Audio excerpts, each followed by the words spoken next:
with a couple of legends here today of international law. Chris Sidoti, the former Human Rights Commissioner, and Tim McCormack, a professor of international law at the University of Tasmania. We'll be speaking about the ICJ, the ICC, Israel, Palestine, the situation in Gaza, the ramifications for Australia, Australia's risk, Australia's exposure, both at the government level and the corporate level, to Israel's war crimes in Gaza and the West Bank.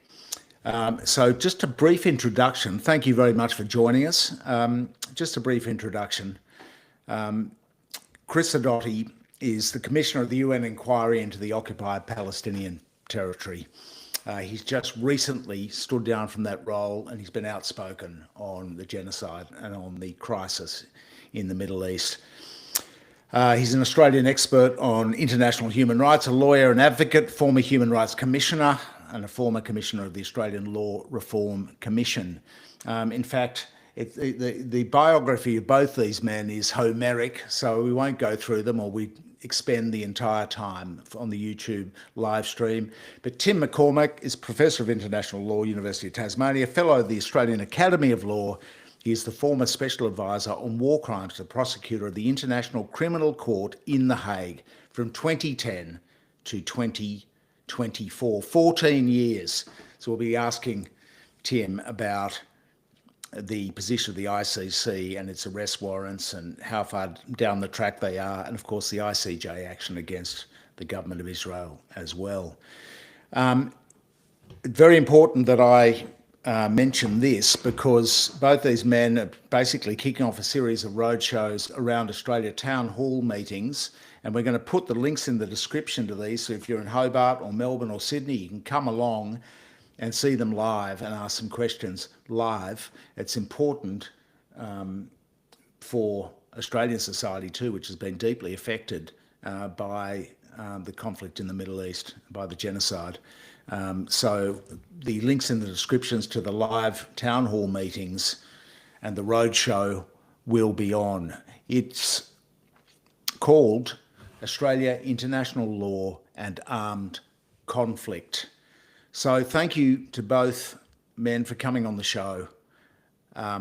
Let's kick off with what is just the broad question. Let's hop straight in.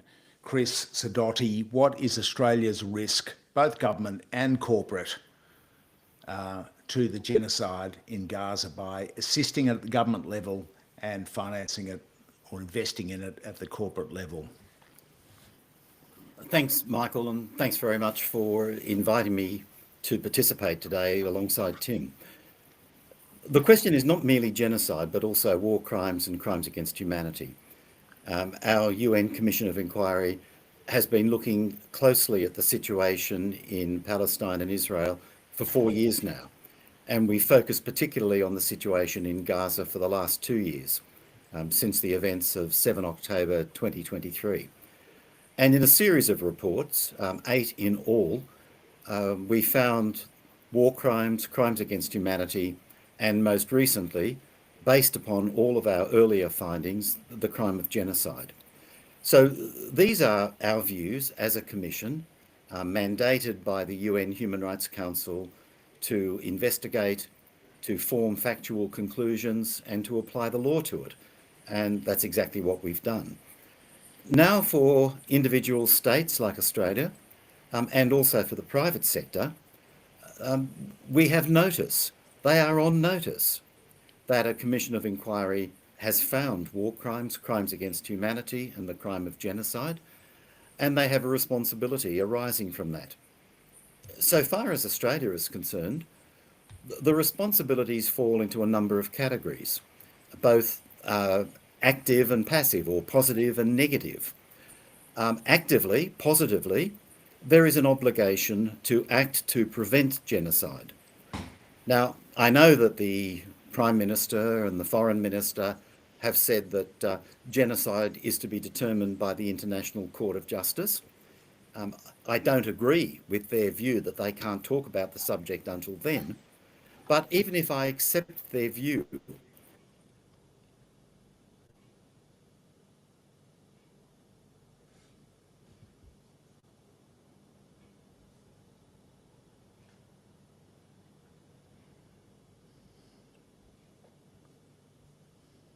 That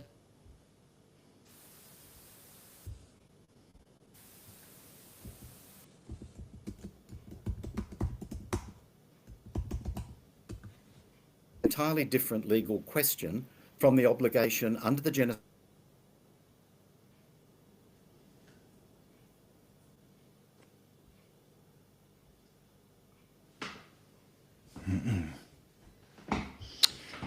Just hopping in here, if you can hear me, we've got a technical problem with Chris. Unable to hear Chris at the moment, so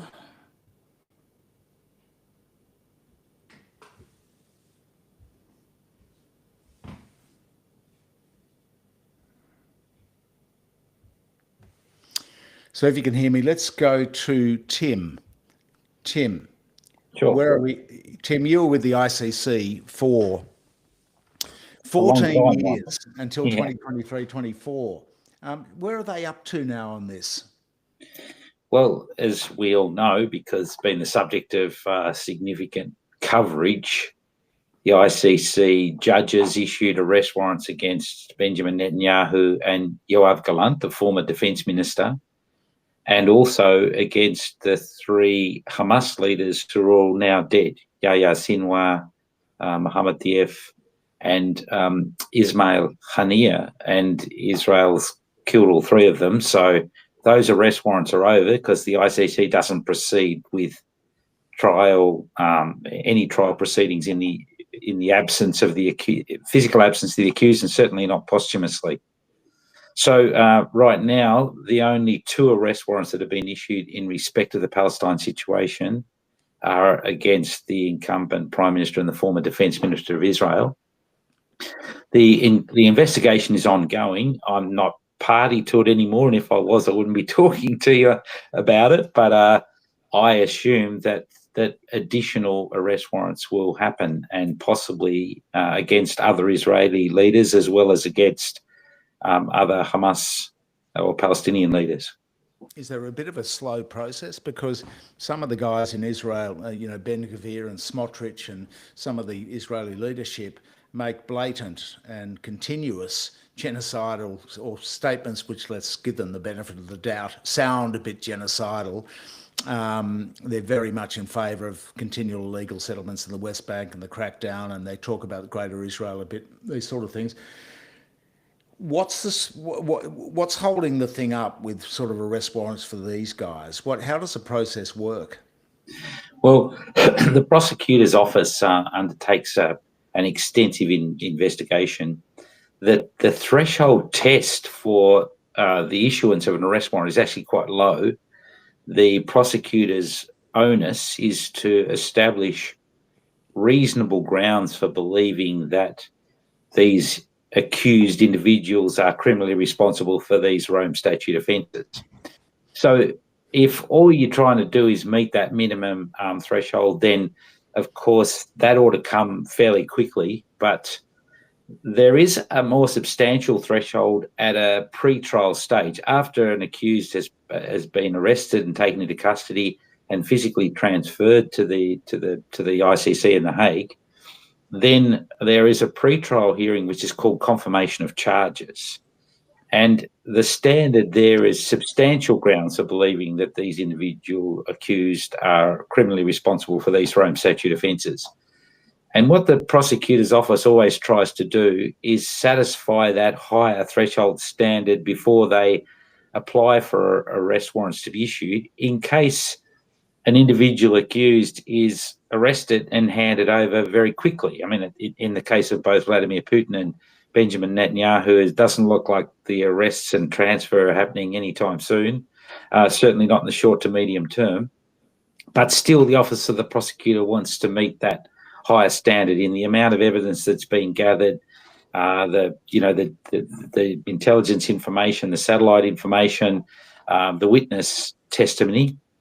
And so the process is protracted. But, I understand exactly the question you're asking, Michael, because there are some incredibly inflammatory statements. Bezalel Smotrich and Itamar Ben-Gvir are two of those perhaps most responsible for them, but even the president of Israel Isaac Herzog has said some very inflammatory things, and so have other members of the cabinet. It is an offence under the Rome Statute not only to commit genocide or to order or assist in the commission of genocide, but also to publicly incite the crime of genocide.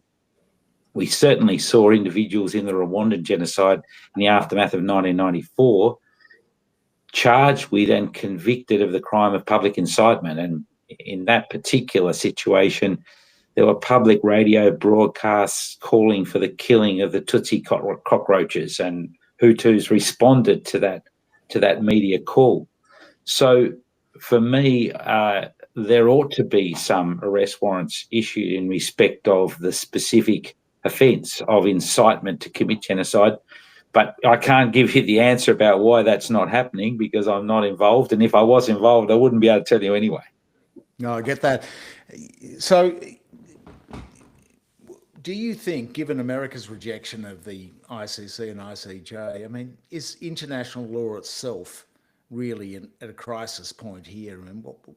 I mean, is it getting crushed by the Americans, do you think? It's under intense pressure, for sure. And, for me, I mean, there's plenty of examples that we could consider. One of them is, of course, the sanctions against the International Criminal Court by President Trump. But, another example is the targeting of alleged narco-terrorist vessels coming from Venezuela or other Latin American countries and being blown up on the high seas. Like, there is no international legal justification for that. And this is an administration that doesn't care about the sort of constraints of the international legal order. So I think it is under incredible pressure. And for me, when I think about US sanctions against the International Criminal Court, the challenge is for those states like Australia, the UK, France, Canada, Western Europe, African countries that are all Latin American countries, all states parties to the International Criminal Court. What are they going to do? How much are they going to be prepared to fight for its independence as well as its survival in the face of sort of withering US pressure? Good to have Chris back, though, isn't it? Because we don't rave on too much in his absence. Well, Chris, it's good to see Chris back. We assume that Hamas or Mossad has been interrupting his internet connection there.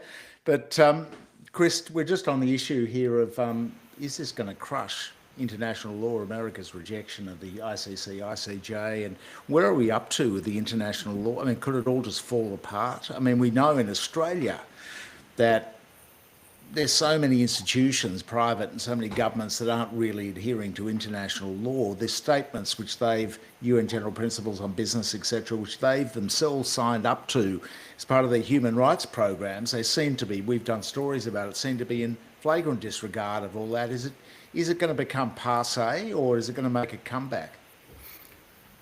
Thanks, Michael. I have no idea what happened to our link, so if it was from my end, I'm sorry. And Tim, I'm afraid I didn't have the chance to hear what you had to say, so I don't know whether I'll be consistent or not. Michael, I think that international law is in a very dire situation. Not the law itself, but the system of international justice. This is a project that started 80 years ago. Not that international law only started then, it preceded World War II. But at the end of World War II, there was a new determination to establish a comprehensive body of international law and the mechanisms for its implementation and enforcement. Now, the development of the law has been very good. We now have law that we didn't have 80 years ago that is comprehensive, that is providing a basis to regulate the conduct of states, not only in relation to each other, but also in relation to ordinary people, whether it's their own people for human rights law, or civilians in combat with international humanitarian law. But the enforcement mechanisms are very weak. We have started them. The International Court of Justice, the International Criminal Court, the United Nations Security Council, which is responsible for the enforcement of judgments of the courts. But the Security Council is totally dysfunctional, and we have a situation where major powers that have been behind this project for 80 years, like the United States, are walking away from it. So the problem is not the law. one problem is the weakness of enforcement, but the biggest problem is the increasing unwillingness of states to see that their own national interests lie in the development and implementation of a proper international rule of law. And the risk at the moment is that we are replacing the rule of law with a rule of fools. And that's no replacement. That's not a replacement that is going to secure justice or even peace. Can we pin the ears straight back then? Is the Australian government in breach of international law via its selling weapons parts to Israel and other activities? And can you name where the risk lies? But the question for both of you. Tim, maybe you should go first since I had the... I really appreciate the question, because I think it's one that every single country in the world needs to take a good hard look at itself about. Because we say on one hand, I mean, the issue I'm about to identify for Australia is not unique to us. I think all countries have some international law they are really committed to, and some other international law that, we prefer if it wasn't really binding on us. And my own view about successive Australian governments of both political persuasions on mandatory offshore detention of those who attempt to arrive here by boat unauthorised is a good example of an area of international law we'd rather didn't exist, because we want to be able to ignore it and not apply it. When it comes to this one of our complicity in, or our involvement in, or our support for those industries and the Israel Defence Force in terms of the way it's conducting its operation in Gaza, I think there are some very serious challenges that need to be thought through. I would prefer it. I mean, the Albanese government has tried to do some things to say we support the independence of the International Criminal Court rather than to condemn explicitly the arrest warrants against Netanyahu and Gallant, to impose sanctions on certain right-wing ministers, to try and join the coalition of states in condemning certain things, but we stop short of what we really could do. I mean, I would prefer it if the Australian government said, we're committed to the International Criminal Court as a key pillar in precisely the regime that Chris is trying to describe, that the post-World War II development of the law and institutions to uphold it. And anyone who comes to Australia who is the subject of an arrest warrant issued by the ICC will be arrested and handed over to The Hague. Don't have to name anyone. I don't think it'd stop the president of Russia doing what he wants to do, but, that'd cause a bit of a stir, but I would really like it if they were prepared to do that. So, yeah, I mean, for our involvement in the manufacturing of component parts for the F-35, it puts us in the position where we know some of those aircraft, at least those owned by the Israeli Air Force, are being used to drop incredible amounts of ordnance on Gaza. And the drones are flying over Gaza and over the West Bank all the time that Elbit makes. And yeah, I mean, I think we need to. I want to see a government that's prepared to say we believe in the international legal order, and that means certain implications for us about having to draw lines in the sand when we see international law being violated egregiously. Chris, can you give us your view as Australia? Is there any risk we'll actually get dragged into the ICJ, and what is our sovereign exposure? There is a very real risk, Michael, that Australia is breaching its international legal obligations. A very real risk. I'm not saying at this stage that we are definitely in breach, but from what the Australian government has said it has done in response to the situation in Gaza and in response to decisions already made by the International Court of Justice, I have to say that we are at real risk of being in violation of international law. The court, I don't know at what stage the link dropped out earlier when I was making my first comments, but during my comments before or after the dropout, I was talking about positive and negative obligations on states arising from decisions the court has already taken. Now, I would have expected that Australia undertook a major review of all aspects of its relationships with Israel in the light of the International Court of Justice advisory opinion of July last year. But I am not aware of any such comprehensive review having been undertaken. Now, the court said that all states have an obligation not to aid or assist the continuation of Israel's unlawful activities in the Occupied Palestinian Territory. And the first step of not aiding and assisting is to know exactly what we're doing, what are the aspects of the relationship, and what we should be stopping. But that doesn't seem to have been done. The decision of the International Court of Justice in January last year, in the case of South Africa against Israel under the Genocide Convention, that decision triggered Australia's obligation to act to prevent genocide. But what have we done in relation to that? As I say, I don't know because the Australian government hasn't told us. And there is a very real risk that Australia is in breach of international obligations. And if the government doesn't think that there is such a risk, they need to tell us why. They need to tell us how they understand the legal obligation to prevent genocide and what they have done in relation to that obligation. But we're not being told. A parliamentary inquiry, of course, would be good, even a Senate inquiry, not a joint parliamentary inquiry. But, of course, you need the support of a major party to get one of these up. But some of the independents in the Senate have been very good.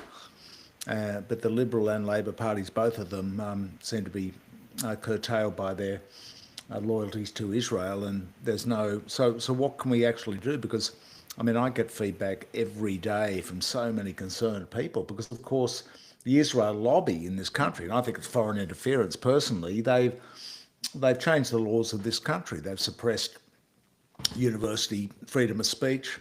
They've changed the racial vilification laws. They're trying to suppress protests now as we speak. Even likening the Nazis to the progressives is the latest tactic.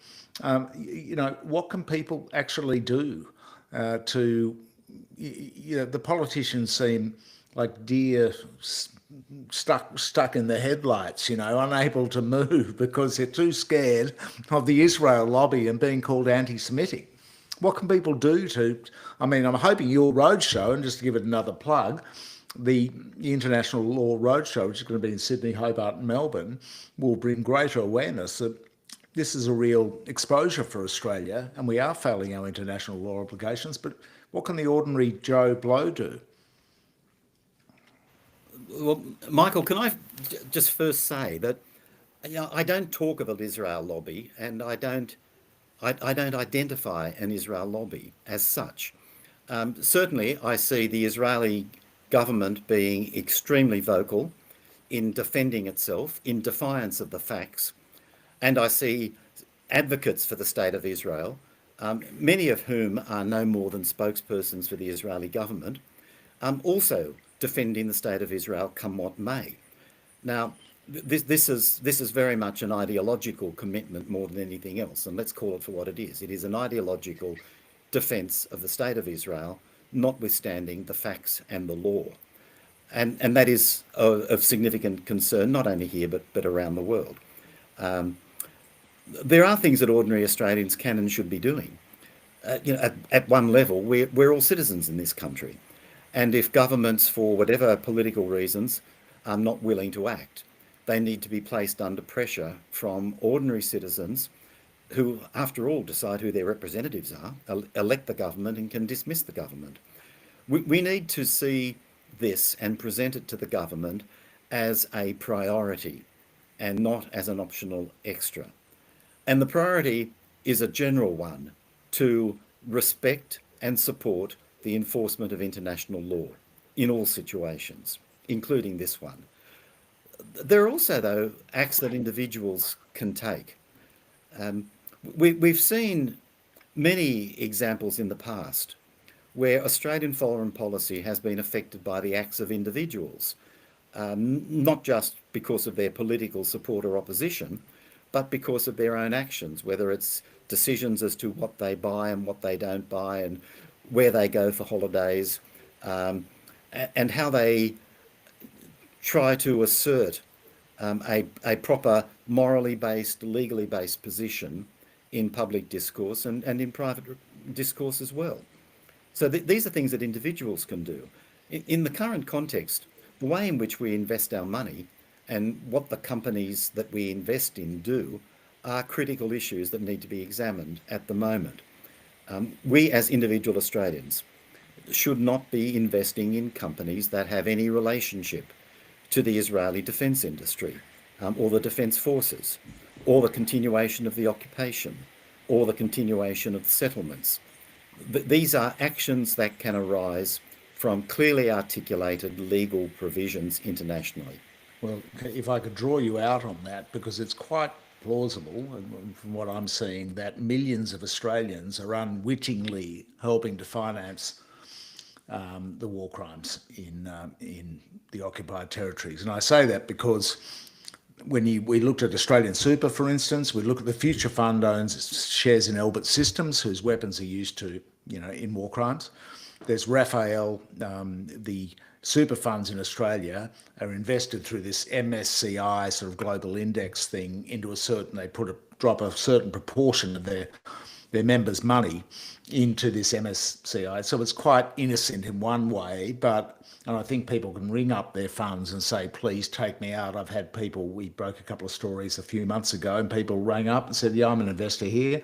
I've asked them to remove my Israel exposure because they own white phosphorus stocks, they own Raphael, they own Elbit, and so on. So people can take individual action. But have you guys got an opinion on this with the human rights obligations of corporations and government agencies, and as well any institution that signs these UN principles, UNGP, are they all liable? Have they made us liable by investing our money, our superannuation, in Israel? Michael, I just start by making one observation about what individuals can do. For me, a defining moment in terms of influencing both the government and the opposition federally was the march across Sydney Harbour Bridge, because the language on both sides of the great political divide changed after that weekend. The week before, Prime Minister Albanese was saying, we can't rush into anything to do with, recognising a state, but when it happens, it'll happen. The following week, the Foreign Minister, Penny Wong, was saying, if we don't do it now, there'll be nothing left to recognise. Correct. That was true the week before as well, actually. Susan Ley even changed her language, and on the days after the walk said, you actually can't starve the civilian population of Gaza. That is correct. And the week before, he couldn't do it either. So for me, that was a really powerful demonstration of the influence on the language, which of course influences policy, of the major political parties when they saw the sheer scale of the number of people that cared enough to turn out and walk across the bridge in protest about what is going on, what has been going on in Gaza. I don't think we should ever underestimate the capacity to influence both major political parties when we show a demonstration of that scale. But I'd also say on the financial stuff, I've been reading some of the exposés that you've done over the last few months. I'm really grateful for them. I don't know if I'm sure you saw the story just a couple of weeks ago of ANU having been exposed for having invested in Elbit. And what I took away from the ABC stories that I read about that was that they'd done that inadvertently, unwittingly in one sense, because they'd used the advice of, the fund managers who say, well, Elbit's not a company of concern because they're not listed by whoever else we rely on. Well, that's not good enough. And I think it's a very good suggestion that individual superannuation holders challenge their funds, and if enough people do it, I guess it's like writing letters to pollies, isn't it? They get a letter from someone, they assume there are 250 people who share the same opinion. Superannuation funds got enough people saying to them, I want to make sure that there is no investment of my funds in Albert or Raphael or ICL that makes white phosphorus or any of the other companies involved, and I want you to pull it out. And I actually think you should do that across the board. If enough of us did that, then I'm sure they'd take notice. Well, the peak bodies are ducking for cover, AXI, and the other one. There's two or three peak bodies that speak for all the superannuation funds on most matters, except when it comes to Israel and Palestine, then they duck for cover. So, Chris, have you got a view on this? I mean, the Future Fund, of course, too, is resolutely, I mean, I've been hammering them for more than a year now, probably 18 months, about their investment in Albert. Of course, Albert's been going up. All weapons company shares have been going up. I think it's clearly there's a lot of influence coming from the weapons lobby, but the Future Fund itself, which is transmogrified into this sovereign wealth fund from a pension fund, they're invested in Albert too. I mean, legally, as a lawyer, you'd be able to tell me, can somebody just come along and go, I'm going to take you to the Hague because you're investing our sovereign wealth in stocks linked to war crimes? Well, in the case of the Future Fund, potentially, yes, it is a state institution. And I followed the comments made by the Future Fund, not only in relation to Israel and Palestine, but in relation to other investments such as Myanmar. And it seems to me that if the statements made by the senior people in the Future Fund are correct, then firstly, there needs to be a complete change in the membership of the board. And secondly, there needs to be a change in the legislation to make sure that the Future Fund acts lawfully under international law and ethically. The best examples of ethical conduct by sovereign wealth funds come from Norway, which is the largest sovereign wealth fund in the world. Now, if the largest fund in the world can act ethically and be concerned about acting ethically, why can't a relatively small one like ours? And if the board can't ensure that that occurs, then the legislation needs to be changed. It is an institution that is part of the state. And so it bears the responsibilities under international law that the state bears, far more than any private corporation. Well, just despite the findings of the international courts and all the genocide scholars and so on, there's still a lot of denial about the fact that there's genocide going on. And now we have a very fragile ceasefire in Gaza, 240 Palestinians killed, I think, since the ceasefire, and they're bombing Lebanon as well. So just one of the great questions, and I know you're not Nostradamus or, we're not fortune tellers here, but, with all your expertise in looking, both of you, at various international situations and genocides, where do you see it going from here? I mean, and can there be peace without justice, or does justice naturally have to come? Because they're trying to whitewash it at the moment. There's a lot of people, distractions going on and so on. Can there be peace without justice? Where's it all going to go from here? Can I jump in first? Yep. Because, Michael, I want to pick up your initial point there, that there is a lot of different views about whether genocide has occurred. I accept that. Our commission studied this issue for 2 years and finally delivered a report of 70, 80 pages expressing our opinion that genocide has occurred. But that at the moment is not the critical legal issue. The critical legal issue is the obligation to prevent genocide. Now, that obligation is not dependent on genocide actually having occurred. It is triggered by a real risk, a reasonable risk that genocide may occur. And the International Court of Justice has found that already in January last year. So we can debate till the cows come home the question of whether genocide has occurred or not. We've expressed our opinion. The International Court of Justice will finally express the most authoritative opinion possible on that issue. But the obligation to prevent is a real and present obligation that has existed at the latest since January 2024, almost 2 years now. So That's there. There is an obligation to prevent, and we seem to have done very little, and certainly almost nothing meaningful in response to that obligation.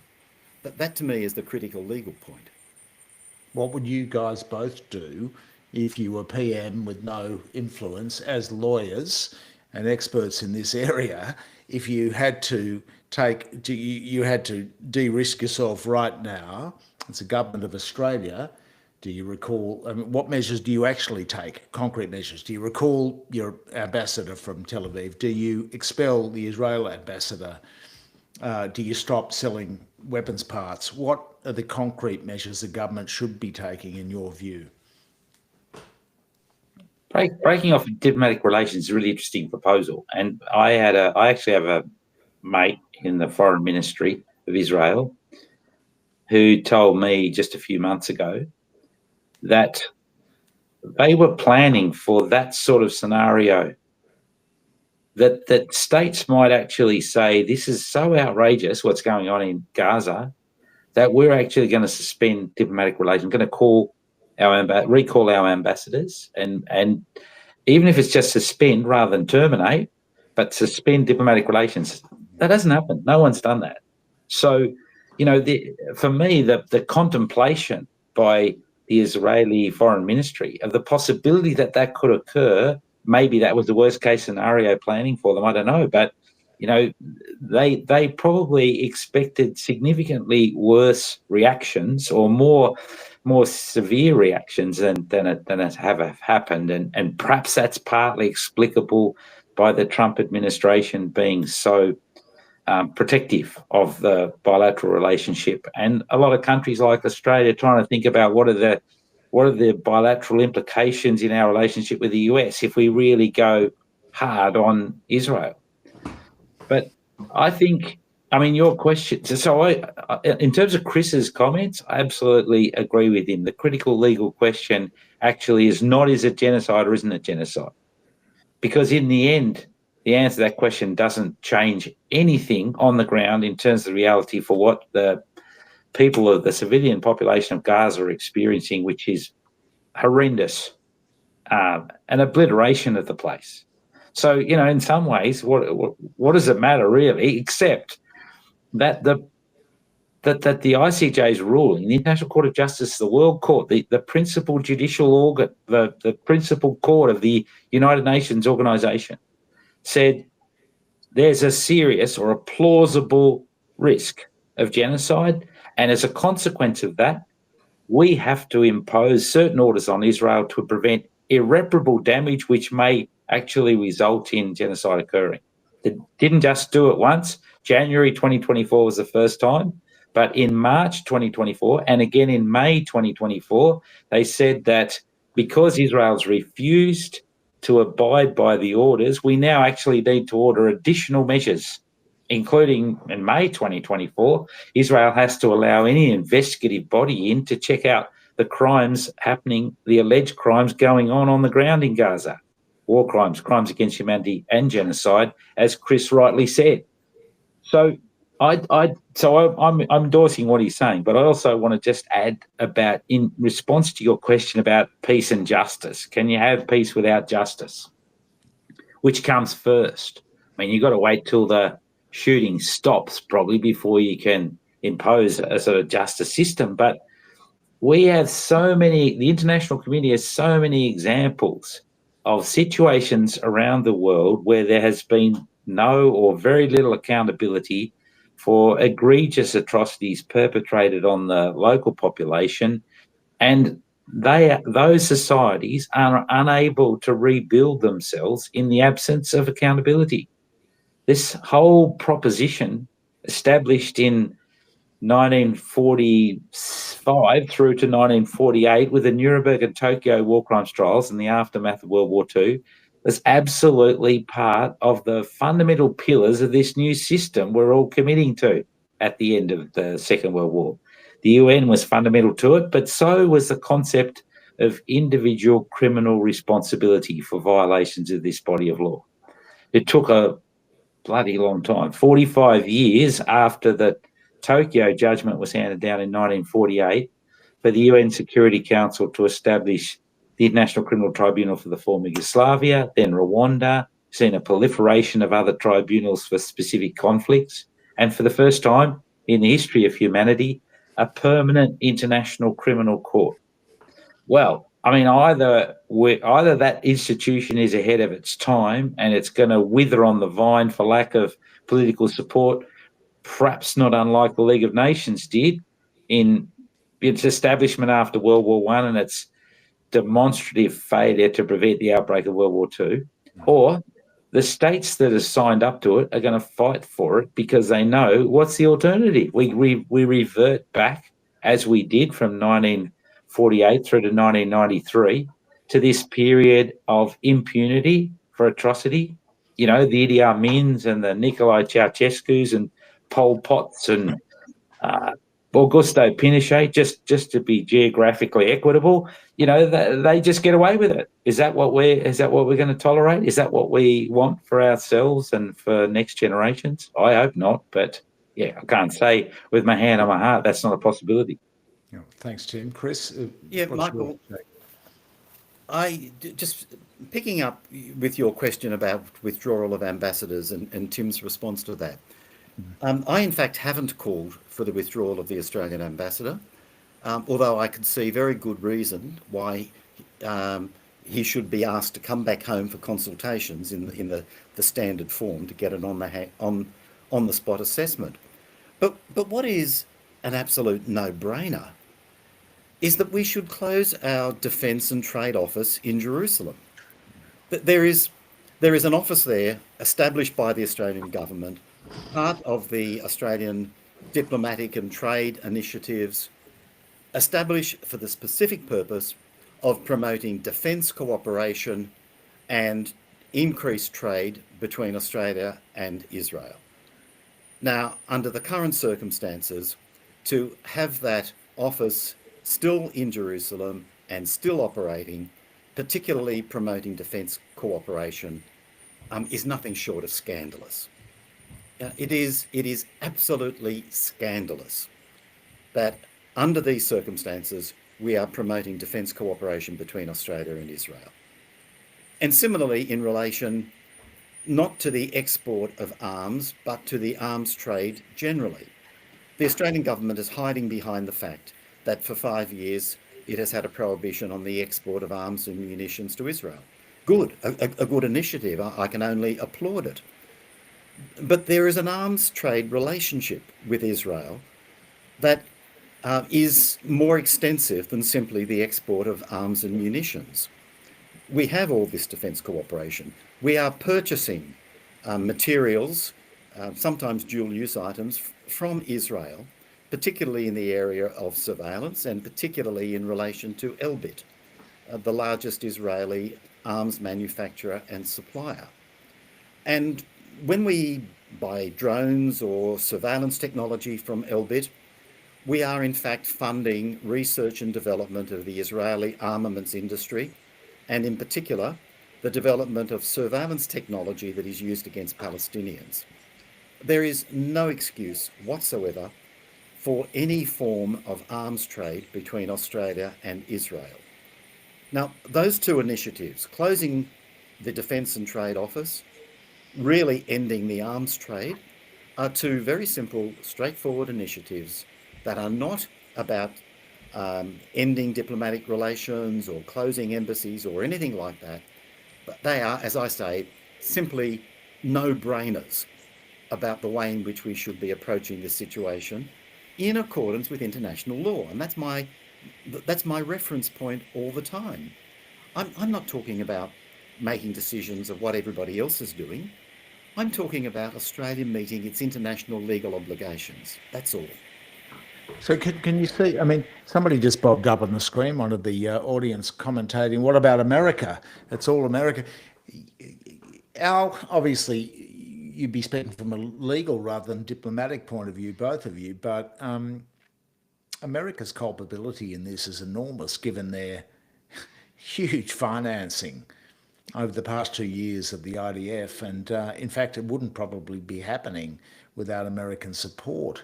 How does that put us in an international legal situation? How does that place Australia, given our sort of subservience diplomatically and trade-wise, diplomatically, politically to the US? I mean, can we do anything there, or do we just throw up our arms and go, well, we need them as our protectors, as our big daddy, and so we can't really do anything? What's our legal exposure? What's their legal exposure? Well, you're right that it couldn't happen without US support, not only financing, but the supply of weapons and of ammunition. If the US cut that off, instead of US congressmen and women writing messages of support on shells, artillery shells have been sent to Israel. I find that unbelievably repugnant myself. But if they cut off their supply, this war would never have been able to drag on as long as it has. But I mean, your question you're asking is what can we do about that, or what's our risk in relation to that? What's their risk?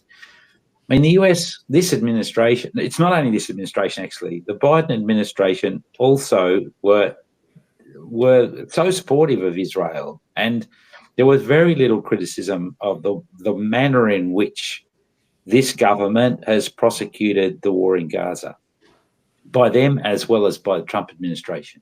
But when you have an administration that just doesn't care about international law, and we, use some other examples earlier to demonstrate that, I think that's a massive problem. US was fundamental, absolutely fundamental in the aftermath of World War II to the creation of the order based on international rule of law.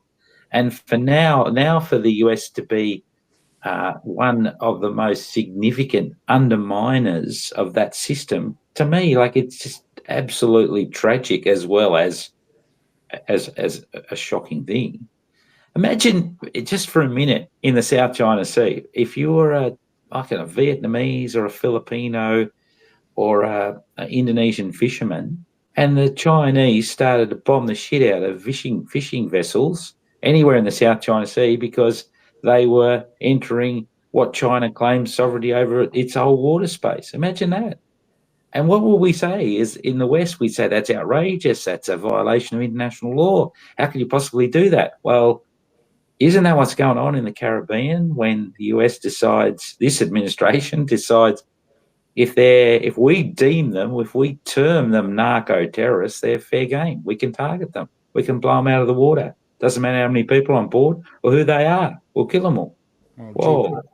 Due process is a thing of the past, isn't it? Chris, is there any chance that, thanks for that, Tim, it was very enlightening. I mean, Chris, is there any chance that the ICJ or the ICC, I mean, is there legal basis for it, frankly? There might not be any chance, but could they just slap a suit on the American administration for culpability in this, putative genocide? Is there any reason why they couldn't? Do they have grounds? I don't want to get your next trip to America cancelled, mate. So you can withdraw from that question, because Palantir might have you on the bad boys list. No, it's okay, Michael. I have no intention of travelling to America. Look, the jurisdiction of the International Court of Justice clearly applies to the United States, and that means jurisdiction under the United Nations Charter and under the Genocide Convention and on various other legal bases. And there's no doubt at all, as you've said, as Tim has pointed out, Israel could not have been conducting its war on Gaza for the last 2 years without military and financial support from the United States. And so there are clear issues there. There is already a case that Nicaragua is bringing in the International Court of Justice against Germany on the basis of Germany being Israel's second largest arms supplier. The United States is the largest. So Nicaragua has had some difficulties in establishing that case, but that has clear implications for the United States. But also the general situation of the UN Charter and responsibilities of member states of the United Nations is real. And there are also issues in relation to the International Criminal Court, even though the United States is not a state party to the International Criminal Court. And here I would instance the fact that under the court's constitution, the Rome Statute, it's a criminal offence to impair or obstruct or seek to impair or obstruct the operations of the International Criminal Court, which the United States leadership has done in relation to sanctions against ICC judges, the prosecutor, 2 deputy prosecutors, and those who are cooperating with the International Criminal Court. These are offences, criminal offences in international law under the Rome Statute for which the International Criminal Court has jurisdiction. So the United States may consider itself as standing outside the international legal system, but the fact is that it doesn't. It doesn't. And the question then becomes not a legal question about whether it should be held to account, but a political question about whether it should be held to account. Absolutely. Well, thanks, fellas. I mean, just fantastic discussion. And if I could, before you go, Josh will come on and remind you, if you wouldn't mind, to leave your systems going when you go off to have dinner or whatever, just so that it uploads properly. But could I just make a quick couple of remarks about the roadshow coming up? We're going to keep the dates in the system, and we're going to put them in the description down below, so everybody can come along and see the roadshow. It's a series of town halls, Hobart, Melbourne and Sydney, coming up in the next 2 weeks, where not only Chris and Tim may be appearing, but also a range of other international law experts on this same very vital question to the world and for Australia and Australian foreign policy as well. So you can check out that, and please attend if you can get along, because everybody has to get on board. You know, everybody has a moral, if not a legal, responsibility to prevent a genocide. So thank you very much, Chris Sidoti and Tim McCormack, for this brilliant discussion, and good luck on the roadshow. And thanks very much for coming on and chatting to us tonight. Thanks for having me, Michael. Yeah, thanks very much, Michael. And thanks in the background, Joshua, who's guided us through the tech problems that I and others had. Yeah. See you in Hobart next week, Chris. Yeah, okay, Tim, be good. Good on you. Josh, are you there? Are we still going, or? Yeah, we can jump off in a second. I turned my camera off just before. Guys, before you go, I might just get one question from our Patreon subscribers over at the West Report Patreon. I might ask you guys a question that we had over there. If it's okay, just a short answer would be more than fine, but let me just screen share really quickly. It comes from one of our more active members, Ika, and let's share my screen. This one. So Ika asks, and this kind of goes into what we were talking about before as well, how can you really distinguish the many corporations in our global economy who are a part of a long, broad and complex supply chain? And I guess to add to that, you know, if I'm a member of Commonwealth Bank or ANZ, how am I expected to know what their investments are? Are they investing in weapons or anything that quite I would consider evil? How would I find that out as a regular punter? I'll go to Chris first. There's a lot of information that is already available, and more will become available on this very issue. It's a hard question, and we can't be expected to find out all this information ourselves, but others are doing the hard yards. They're doing the research and they're publishing the results of it. Michael referred already to the work that has been done through West Media. The Office of the High Commissioner for Human Rights of the UN has published now 3 lists of companies that are active in Israeli settlements. Francesca Albanese, the UN Special Rapporteur on the Occupied Palestinian Territory, has published a report in June this year dealing with international corporations that have a stake in the armaments industry, supplying Israel and financing Israel. There's more and more material that is being made available, and I think that the answer to the question is you don't have to do it yourself. All you have to do is go online and have a look at the results of the work that has been done by others. and that's a good start. Jim? Thank you for the shout out from Michael West Media. Tim, any answer to that one? Yeah, I think Chris is spot on. I mean, there's no way I've got time to do it all myself, but I don't have to. And there are some really good, some really terrific work that's been done by others. I think for me, the challenge is to ask some questions. And next time I meet with my superannuation personal advisor, I'm going to have a bit of a chat and find out what my super funds I'm investing in. We can all do stuff at the individual level as well as at the community and collective level. Brilliant. And look, I've got one more question from our Patreon to follow up with that one as well. And it kind of goes to do with what we've just been talking about. Let me share this one.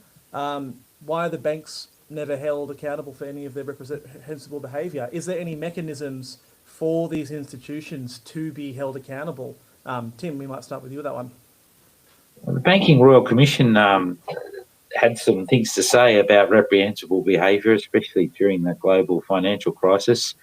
But, you know, I mean, it's a fair question. My own response to that is I ditched my involvement with one of the big four and gone with a community bank that is not for profit and puts its money into the Tasmanian community. And that's why I'd much rather be part of a organisation that's committed to that than one of those big fellas that pays their CEO multi-millions of dollars a year.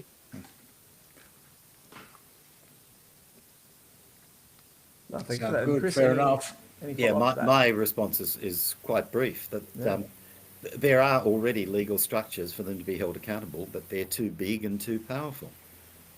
We need to hold them to account, and like everything else we've discussed tonight, that involves pressure on the banks by individuals, but also pressure on the government to start exercising much better, stronger oversight of how the banks go about their business. When we talk about the UN guiding principles for business and human rights, the principles talk about the responsibilities of private corporations, but they also recognise that this is an obligation in law for governments in the first instance. And so when we are looking at the human rights compliance or non-compliance by business, we quite rightly look to our own governments to take that responsibility. So another area for activity in relation to Australian governments. Is there any precedent, just while I've got you Okay, both? Westy, I might get you to finish up. Well, I'm just wondering if there's any precedent for the propagandists themselves. We won't name them, but we all know who they are. The cheerleaders for this reprehensible, you know, historically heinous behaviour. What about? I mean, is there any? Do we look at the Nuremberg defence? And I mean, does it go back that far? I mean, what about the people that push it in the mainstream media and so on, the media organisations? I mean, I'm not talking my own book here, but as a journalist, I've seen how it works. You know, the pressure, the carrot and the stick, and so on. Is there any precedent for going after the people who are the town criers on this stuff and supporting the war crimes? There are a couple. I mean, in terms of Nuremberg and Tokyo, those two major war crimes trials involve political, military and economic leaders to some extent. But the perhaps more significant post-World War II trials in terms of groups of individuals responsible for facilitating particularly conduct of the Nazi Third Reich were a subsidiary set of trials that the Americans conducted also in Nuremberg, which involved not only the SS and the secret sort of death squads, but also the medical professionals that conducted experiments on Jewish people and gypsies and disabled people, the justice fraternity, the senior judges and the sort of justice ministers that enabled the legislation, the legislative framework that allowed the Nazi regime to do what it did. We've had some and some industrialists, actually, major corporations, individuals of major corporations that provided Cyclone B gas for the extermination chambers. They were also held criminally accountable. So there are some examples from the post-World War II period. In terms, I mean, you're specifically asking about the media and sort of cheerleaders through that forum. The only precedent that I can think of is in relation to the Rwandan tribunal set up to deal with the Rwandan genocide in 1994, where a number of individuals who used radio broadcasts in particular to incite the Hutu population to exterminate the Tutsis, and that worked because nearly 1 million victims died not with 1,000 kilogram bombs like the IDF's dropped on Gaza, or other weapons of mass destruction, not even automatic weapons, but with long knives, machetes, bricks, rocks, whatever people get their hands on. The only way that 1 million people can be killed that way is a shitload of people involved in the killing. So the broadcasting of the message, dehumanizing the Tutsis as the targeted population, really worked. And some of those people responsible for public incitement to genocide were convicted for that. So, yeah, I mean, that's the sort of extreme but most explicit example that exists in relation to use in that particular case of a certain media radio. Well, that's heartening because we are in a changing world, but I mean, everybody would love to see, it's so good to have you guys on because everybody would love to see justice. Yeah, you know, and I don't think, a lot of people think that there won't be peace without justice. So somebody's going to have to man up, and I hope it's the ICC and the ICJ and various governments. And so thanks so much for shedding so much light on these absolutely critical issues for us. And coming on the show, fantastic. We'll wrap it up for everybody there and let you get to dinner. Okay. Thanks, Michael. Thanks, Tim. Yep, thanks very much, Chris and Michael. Bye.